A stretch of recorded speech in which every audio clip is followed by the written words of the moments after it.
Hello. Today we're going to be doing lesson 4.3, Measures of Central Tendency mini lesson. To start, I think it's important we just define what sounds like a really lofty title, Measure of Central Tendency. Really all that it is an attempt to represent an entire set of data with just one single number, the best number that represents the whole group. You may more commonly hear this titled mean, median, and mode. And those are three examples of central tendency that we will review right now. You've probably heard these in the past. You should have.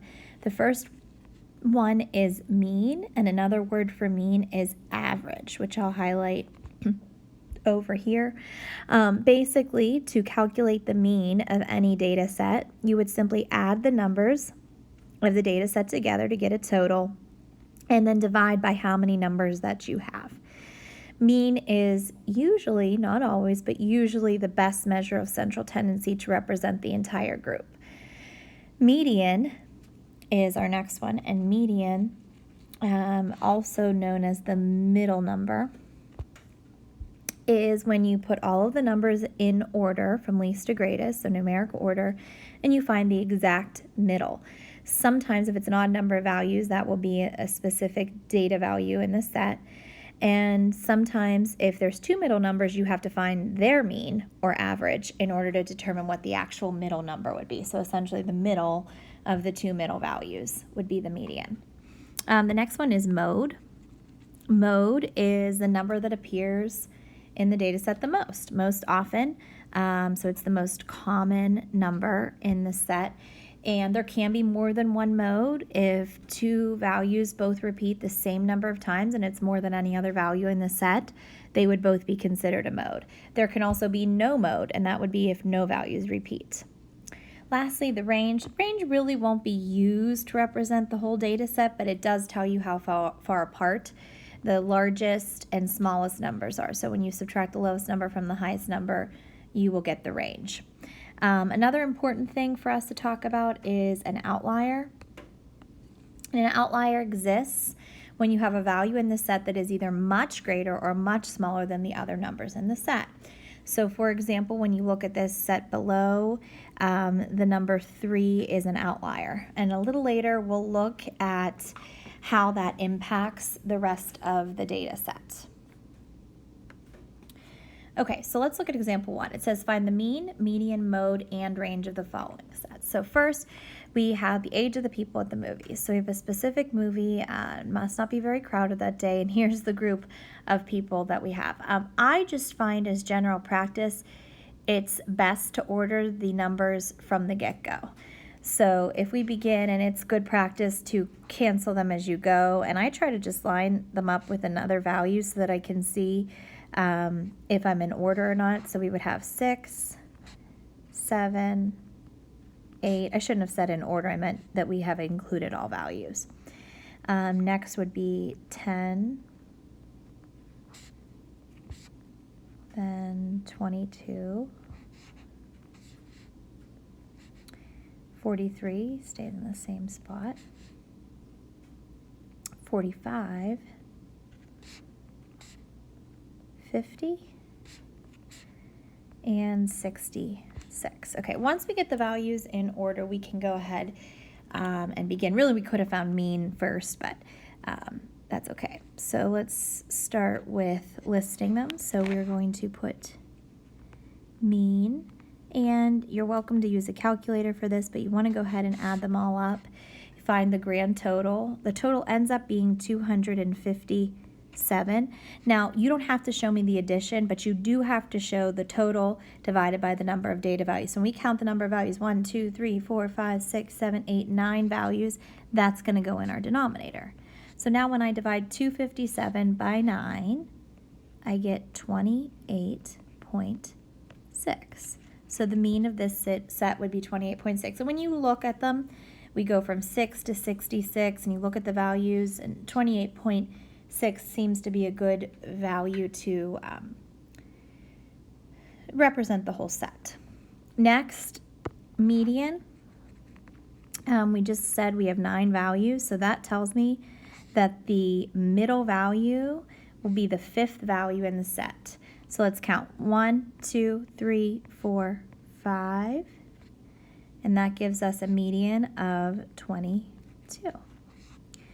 For mode, we want the value that occurs the most. When you look back at the set, there are actually no values that repeat. So you would just simply list none. And then for range, I do like to see just one step of work here. You would just show the maximum number minus the minimum. So that would be 66 minus 6, which of course gives us a range of 60. Okay. Next.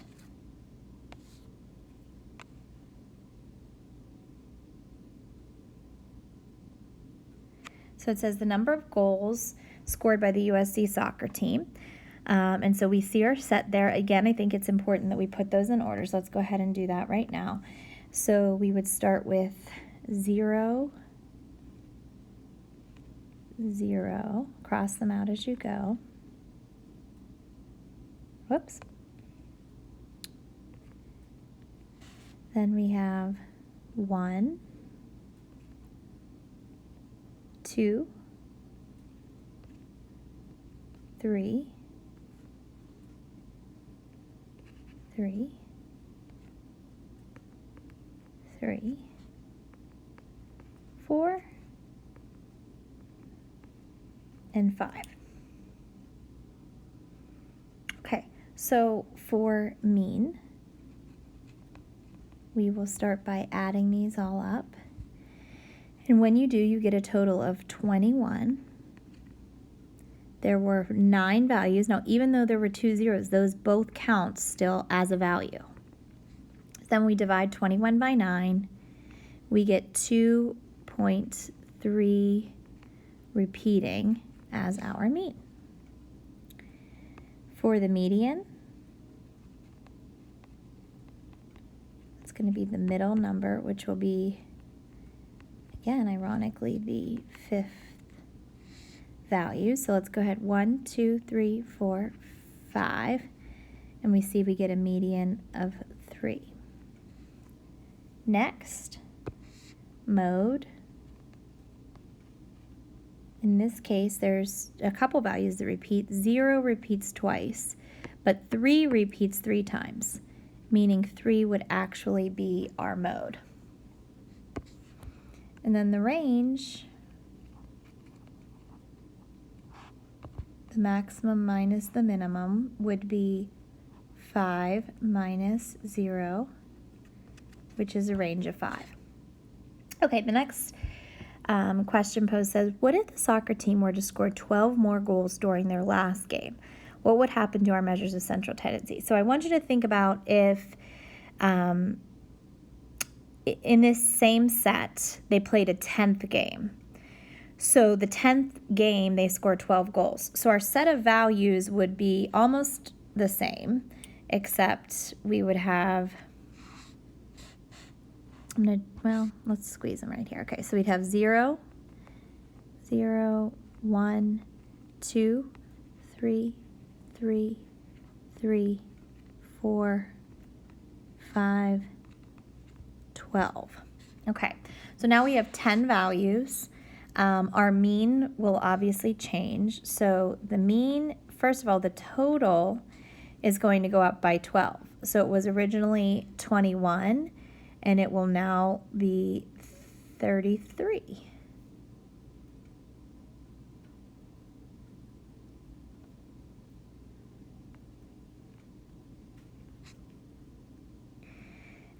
And there's now, instead of 9 values, 10 values, giving us a mean of 3.3. Okay, the median,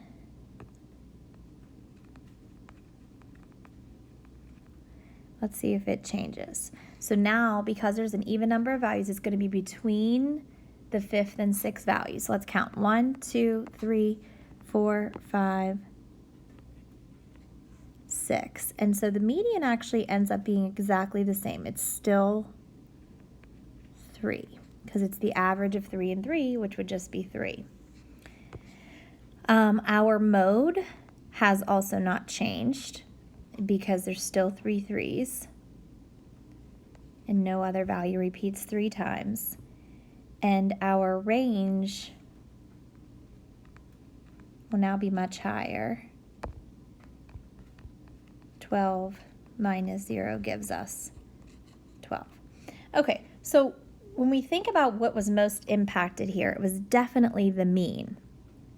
So I think what's important to make note of is if we have an outlier, the outlier will dramatically pull up, well, not always, dramatically is a strong word, but sometimes pull up or decrease our average, our mean. And in this case, the 12 was obviously much higher than the rest. So 12 is acting as an outlier.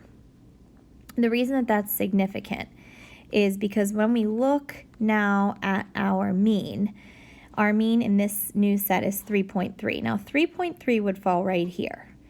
There are only 3 values out of 10 that are more than 3.3. Everything else is below it.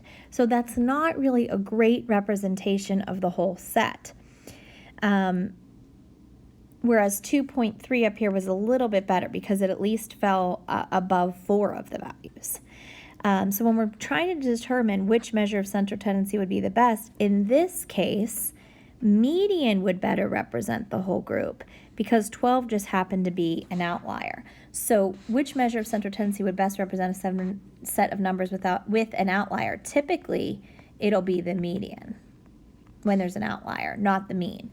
And occasionally the median and the mode are the same. And this is one of those cases where we would also include the mode because the mode is also 3. Okay, that's it.